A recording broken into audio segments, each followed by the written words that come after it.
साथियों नमस्कार। मैं आर के अमोल अमोल 24 चैनल पर आपका हार्दिक स्वागत। आज मैं चर्चा जो है देश की वर्तमान स्थिति पर करने जा रहा हूँ। चर्चा बहुत ही महत्वपूर्ण है, वीडियो भी बहुत महत्वपूर्ण है और चर्चा को आगे बढ़ाने के लिए आपका सहयोग भी महत्वपूर्ण। चर्चा है देश की वर्तमान स्थिति पर। चर्चा की शुरुआत हम करते हैं कुछ चैनलों के डिबेट के ऊपर। मैं अक्सर चैनलों का डिबेट देखता हूं और उसमें पार्टियों के प्रवक्ता और चैनल में कुछ एंकर चैनल की तरफ से होते हैं जो पूरे डिबेट के पीरियड में तू मैं का रट लगाए रहते हैं। कुछ एंकर तो सीमा पार कर जाते हैं। नाम तो मैं किसी को नहीं लूंगा क्योंकि उसमें कुछ लेडीज भी हैं, कुछ महिलाएं भी हैं, कुछ पुरुष भी हैं और उन्हें समझ में नहीं आता कि मैं चैनल को किस तरह से चला रहा हूं या डिबेट का संचालन किस प्रकार से कर रहा हूं और किस प्रकार से करना चाहिए। मुझे समझाने की जरूरत नहीं है, इसलिए नहीं है कि उनको अपना मान सम्मान ही नहीं समझ में आता है तो फिर चैनल पर गाली गलौज करना, खड़े हो जाना, वक्ताओं के सीट तक पहुंच जाना और तंज कसना या किसी का पक्ष लेकर के बात करना, ये चैनलों को शोभा नहीं देता है और ये बहुत ही शर्मनाक है। चैनल पर बैठ करके एंकर प्रवक्ताओं से उल्टी सीधी बातें करते हैं। एंकर का काम निष्पक्षता का है, एंकर का काम किसी का पक्ष नहीं लेना है और नहीं डिबेट में किसी को टोकना है या रोकना है। आप संचालन के लिए रोक सकते हैं कि संचालन जो है गड़बड़ हो रहा है या संचालन में, लेकिन प्रवक्ता जो बोल रहा है उसमें आप घुसे जा रहे हैं। चैनल का एंकर घुसे जा रहा है, चैनल का एंकर अपना मत दे रहा है और चैनल का एंकर उसमें अनेक बाधाएं उत्पन्न कर रहा है। कुछ प्रवक्ता भी इस तरह की बातें करते हैं जो निंदनीय, क्या बहुत ही निंदनीय है। प्रवक्ता किसी पार्टी का प्रवक्ता होने का मतलब ये नहीं है कि पार्टी देश से ऊपर है। कोई भी प्रवक्ता या पार्टी देश से ऊपर नहीं है। देश की हित की एक भी बात नहीं होती है चैनलों पर और चैनलों पर सिर्फ अनाप एक दूसरे पर दोषारोपण और बात गाली गलौज तक चली जाती है। कई प्रवक्ता महोदय लोगों को देखा है हमने जो बाप तक पहुंच जाते हैं, जूते तक पहुंच जाते हैं। मतलब उन चैनलों को कोई क्या देखेगा, कैसे लोग देखते हैं, ये मेरी समझ में नहीं आता है। इतने गिरे हुए लोग चैनल पर बैठे हुए हैं, इतने निकृष्ट लोग चैनलों पर बैठे हुए हैं, इतने निंदनीय लोग चैनलों पर बैठे हुए हैं और ये पार्टियां और ये चैनल वाले या मीडिया वाले किस तरह से मीडिया का संचालन कर रहे हैं। ये अगर विदेशों में देखा जाता होगा तो क्या संदेश जाता होगा। हम आज भी असभ्य हैं, पहले भी असभ्य थे। इससे तो यही सिद्ध होता है हमने अपनी महानता खो दी है, हमने अपना गौरव खो दिया है, हमने अपना सब कुछ खो दिया। हमारे पास कुछ नहीं। कहने को चाहे जो भी कहे, जिसके भी शरीर में सिंदूर बहता हो या जो सिंदूर बंटवा रहा हो या जो भी कर रहा हो या अन्य पार्टियां जो भी कर रहा हो, मिलों का रास्ता तय कर रहे हो या कुछ भी कर रहे हो, उसका कोई मतलब नहीं। जब तक आप एक मर्यादा के अंदर रह करके मर्यादा के तरीके से, मर्यादा के हिसाब से, अगर मर्यादा को नहीं आप अनुरक्षित कर रहे हैं या मेंटेन कर रहे हैं, तो इन चैनलों को चलाने का क्या हो सकता है? ये चैनलों पर गाली गलौज सुनने के लिए लोग बैठे हैं देश में। इस देश में अज्ञानियों की संख्या बहुत ज्यादा है, वरना इस देश के लोग ही इन चैनलों को दौड़ा लेते। और ये सारे चैनल दिल्ली में बैठ करके, जहाँ केंद्रीय सरकार के अधिकारी और मंत्री और सब रहते हैं, वो करते हैं और कोई इसमें हस्तक्षेप नहीं करता। इन चैनलों को बंद कर देना चाहिए। इस तरह का डिबेट सुनने का कोई मतलब भी नहीं कि वो उसके एक्सट्रीम पोजीशन पर पहुंच जाते हैं, गाली गलौज होने लगती है, बाप दादों तक बात जाती है, और ऐसा लगता है कि ये देश के सबसे निकृष्ट, सबसे निंदनीय और सबसे घटिया स्तर के लोग बैठ करके चैनलों पर डिबेट कर रहे हैं। प्रवक्ताओं की बात करें हम, तो प्रवक्ताओं को भी अपनी पार्टी को डिफेंड करना चाहिए, लेकिन उसके साथ साथ मर्यादा का भी ध्यान रखना चाहिए कि मर्यादाएं क्या है। आजकल हिंदू मुस्लिम आम हो गया है। एक देश को एक टुकड़ा करके क्यों नहीं हम मुसलमानों को दे देते? मुसलमान यहाँ से जाने वाले नहीं है, दलित यहाँ से कहीं जाने वाले नहीं है। इस देश से क्या चाहते हैं आप? ये देश नहीं रहेगा तो आप क्या हैं? आप किस खेत की मूली हैं, या आप हैं क्या?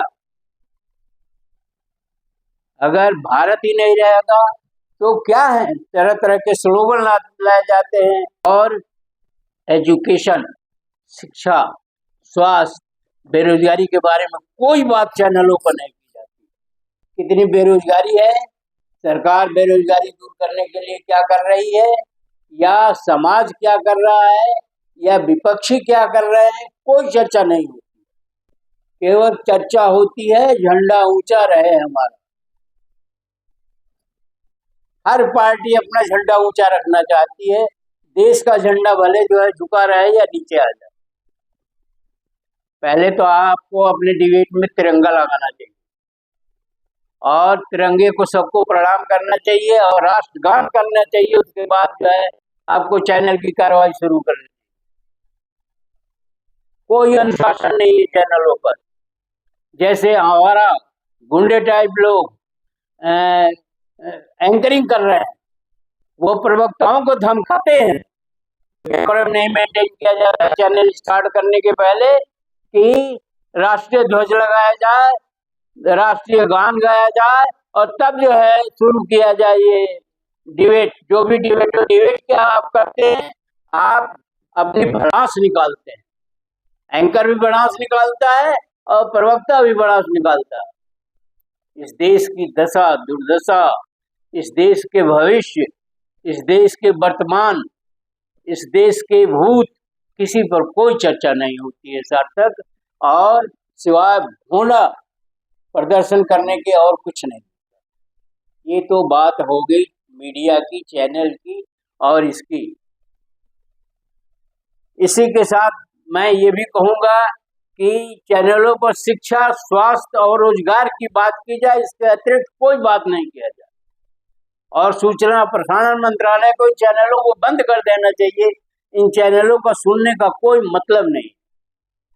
इससे आदमी की मानसिक विकृति आती है। इस तरह का डिबेट सुनने से देश में एक विकृति का वातावरण तैयार होता है, और लोग बाग सोचते हैं कि क्या हो रहा है,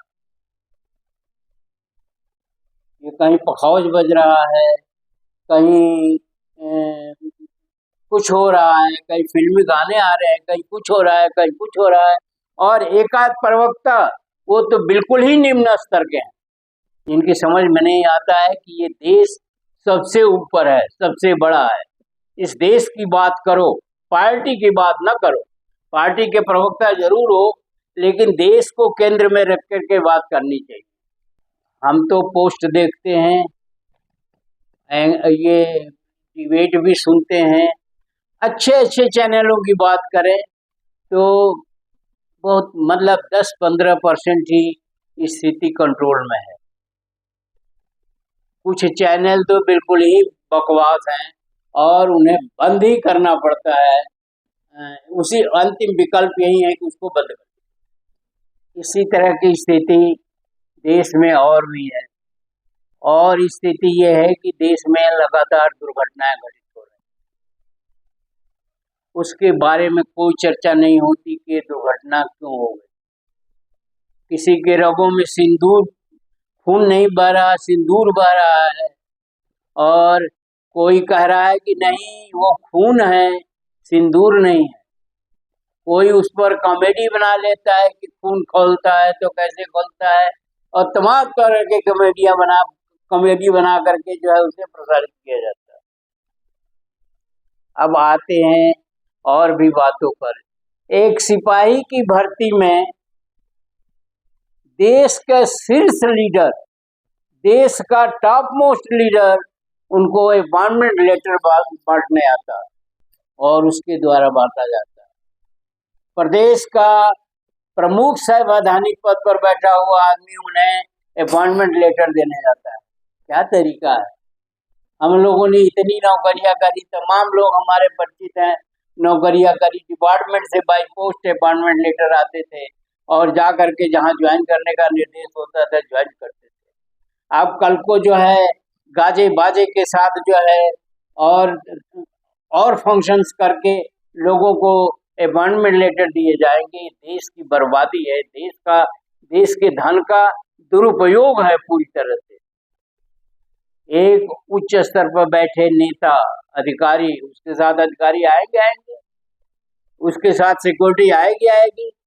एक बार में करोड़ों रुपए का बारह न्यारा हो जाता है, और एक सिपाही की नौकरी, एक मास्टर की नौकरी, एक चपरासी की नौकरी, एक छोटी मोटी नौकरी तो देते नहीं आप, जो छोटी मोटी देते हैं उस पर इतना खर्चा करते हैं और माहौल और खराब होता है।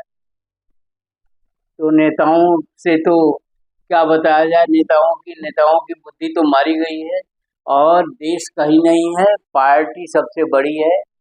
देश नहीं, देश बड़ा है, पार्टी बड़ी नहीं है। देश हित में नहीं है, ये नुकसानदेह है। जिसको भी अपॉइंटमेंट लेटर भेजना हो आप गांव से भेजिए। देश की व्यवस्था का मखौल उड़ाया जाए। इतने निम्न स्तर की सोच हो गई है कि कहीं कोई स्तर ही नहीं रह गया। इसी प्रकार की स्थिति शिक्षा में है। स्कूल बंद किए जा रहे हैं, व्यवस्था संभाला नहीं जा रहा है और स्कूल बंद किए जा रहे हैं। अपॉइंटमेंट में राजनीतिक हस्तक्षेप बहुत बढ़ गया, दोष दूसरे को दिया जाता है। वो तो दोषी है, वो अपनी जगह पर है, परंतु आप कहाँ निर्दोष हैं, आप कहाँ सही तरीके से स्वस्थ तरीके से परंपराओं से काम कर रहे हैं, नहीं कर रहे हैं। इसी प्रकार देश में लड़ाइयाँ हो जाती हैं या देश में कोई आतंकी घटना हो जाती है तो उस पर तरह तरह की बातें जो है आती है और उसकी कोई व्यवस्था नहीं है। धर्म का आपने दुर्दशा करके रखी है। धर्म को आपने एक राजनीतिक हथकंडा बना रखा और धर्म के सहारे आप शासन करना चाहते हैं। जनता के हित की कोई बात नहीं कर रहा है और मैं तो यही कहूंगा कि राजनीति नहीं हो रही है, षड्यंत्र हो रहा है। नौकरियां तो दे नहीं रहे हैं आप। सिपाही की एक नौकरी है, उसको गाजे बाजे के साथ आप हम तो कह रहे हैं कि उसको जुलूस के रूप में उसके घर तक पहुंचाया जाए ताकि पता चले कि इसने नौकरी पाया है। यानी बड़ी बड़ी नौकरियों का कुछ पता नहीं चलता है और इस तरह की स्थिति बनती है। बहुत सारी बातें हैं जिसका क्या वर्णन करें हम। भैंस के आगे बीन बजाए भैंस चले पगड़ा। तो कहीं कोई स्थिति समझ में नहीं आ रही है कि इसका क्या अर्थ है। अभी आतंकी हमला हुआ। आतंकी हमला सरकार की गलती से हुआ, स्पष्ट है, और सरकार उसको गलती मानने के बजाय और उस पर विपक्ष का सहयोग लेने के बजाय जुमलेबाजी कर रही। मेरे रंगों में खून नहीं सिंदूर दौड़ रहा है, सिंदूर बांटने का प्रोग्राम बन रहा है, और भी तमाम तरह की बातें हैं जो हास्यास्पद लगती है, जो लगता है कि मानसिक रूप से हम विक्षिप्त हो चुके हैं। कि देश नहीं रहेगा तो कहाँ रहेंगे। अगर मुसलमानों से ज्यादा दिक्कत है, मुसलमानों की बातें आती हैं, मुसलमान भी अब डिबेट में भाग लेने लगे हैं और तमाम चीजें आती हैं, तो आप इसका स्थायी समाधान क्यों नहीं निकालते। ये दलित, आपने कई फ्रंट खोल रखा है, सरकार ने, जनता ने, सरकारों का दोष नहीं है, जनता भी कई फ्रंट खोल रखी है। पिछड़े का फ्रंट अलग है, सवर्ण का फ्रंट अलग है, दलित का फ्रंट अलग है, मुसलमानों का फ्रंट अलग है, और लोगों का जो ईसाई है, फला है, ठेका है, उनका फ्रंट अलग है। किस तरह से देश चलेगा, किस तरह से चलाएंगे और किस तरह से चलाना चाहिए। बौद्धिस्टों का फ्रंट अलग है, बौद्धिस्ट गया में आज 2 महीने 4 महीने से एजिटेट कर रहे हैं या हड़ताल कर रहे हैं या कुछ भी कर रहे हैं। तो किस तरह से देश चलेगा। धर्म के आधार पर देश चलेगा, समाज के आधार पर चलेगा, या देश उन्नति के आधार पर चलेगा। जब शिक्षा नहीं होगी तो कि देश कैसे चलेगा। जब रोजगार नहीं मिलेगा लोगों को तो देश कैसे चलेगा। जब स्वस्थ नहीं रहेंगे लोग तो देश कैसे चलेगा। हर चीज को देश में मजाक बना करके रखा गया है और हर चीज का राजनीतिक दोहन किया जाता है। हर चीज को राजनीति में सम्मिलित करने की कोशिश की जाती है। ये सब राजनीति से अलग चीज है। न्यायपालिका को भी राजनीति में घसीटा जा रहा है। तो इलेक्शन कमीशन राजनीति से प्रभावित हो रहा है। ईडी और तमाम जो है संवैधानिक संस्थाएं राजनीति से प्रभावित हो रहे हैं। तो देश कैसे चलाओगे। ये उन्नति कैसे करेगा देश। तमाम आपके ऊपर आक्रमण करने के लिए तैयार बैठे हैं, क्योंकि इससे बड़ा देश कोई मिलेगा ही नहीं। इससे मूर्ख जनता नहीं मिलेगी, और मूर्ख जनता पर शासन करना बहुत ही आसान है। इतना बड़ा बाजार नहीं मिलेगा, इतनी बड़ी सुविधाएं नहीं मिलेगी प्राकृतिक, और सबकी नजर लगी हुई है और आप बेखबर है। ट्रंप ने युद्ध बंद करवा दिया हिंदुस्तान पाकिस्तान का। ट्रंप ये मीडिया में भी चल रहा है, समाज में भी चल रहा है, देश में भी चारों तरफ चल रहा है। ट्रंप कौन होते हैं भाई। और आपने एक दिन में युद्ध कैसे बंद हो गया, समझ में नहीं आया कि कौन सा युद्ध है जो 2 घंटे के अंदर हो गया, और कोई निर्णय नहीं हुआ कि क्या युद्ध हुआ, क्या निर्णय हुआ और क्या मतलब था इस युद्ध का। जनता को और मूर्ख बनाना चाहते हैं। मूर्ख तो है ही जनता, इसको और मूर्ख बना करके आपकी मंशा सही नहीं। दोष उसी पर दिया जाएगा जो इस समय व्यवस्था को संभाले हुए। दोष किसी अन्य पर नहीं दिया जा सकता, और असली दोषी तो जनता ही है। मैं तो बार बार अपने वीडियो के माध्यम से कहता हूं कि सरकारों को फेंकते रहिए, सरकारों को बदलते रहिए। आपके पास फिलहाल वोट का अधिकार है, ये कब तक रहेगा ये मैं नहीं जानता, लेकिन सरकारों को फेंकते रहिए। ये दलित और पिछड़े मुसलमान तो सफर कर नहीं रहे हैं और भी करेंगे, और दलित और पिछड़े सफर करेंगे, कर रहे हैं और करेंगे। और दलित पिछड़ों की आबादी है। ये देश दलितों और पिछड़ों का है। बाहर से आकर के कुछ लोगों ने कब्जा किया है। ये दलितों और पिछड़ों को समझना चाहिए कि ये देश दलितों और पिछड़ों का है। 80% आप हो और बाकी 20% में सभी हैं। तो 80% की क्षति होगी तो बहुत जबरदस्त क्षति होगी। इसलिए सरकार बदलते रहेगी। एक भी सरकार को स्थित 5 साल से ज्यादा न चलने। एमएलए बदलते रहिए, एमपी बदलते रहिए, मिनिस्टर बदलते रहिए। सारे दागी मिनिस्टर और एमपी एमएलए हैं, वो भी वातावरण में गूंज रहा है कि इतने दागी हैं और इतने ये है, इतने वो हैं। कैसे दागी लोग आ जाते हैं राजनीति में, और कैसे वो देश को चलाते हैं। चरित्रहीन, भ्रष्ट और मक्कार टाइप के लोग देश को चलाएंगे तो क्या देश चलेगा। वीडियो को ध्यान से पढ़िएगा, समझिएगा, हमको भी कमेंट बॉक्स में समझाइएगा। अगर आपने चैनल को सब्सक्राइब नहीं किया तो सब्सक्राइब कर लीजिए, ये हमारी गुजारिश है आपसे। और वीडियो को शेयर और लाइक करना ना भूलें। धन्यवाद। जय भारत, जय संविधान।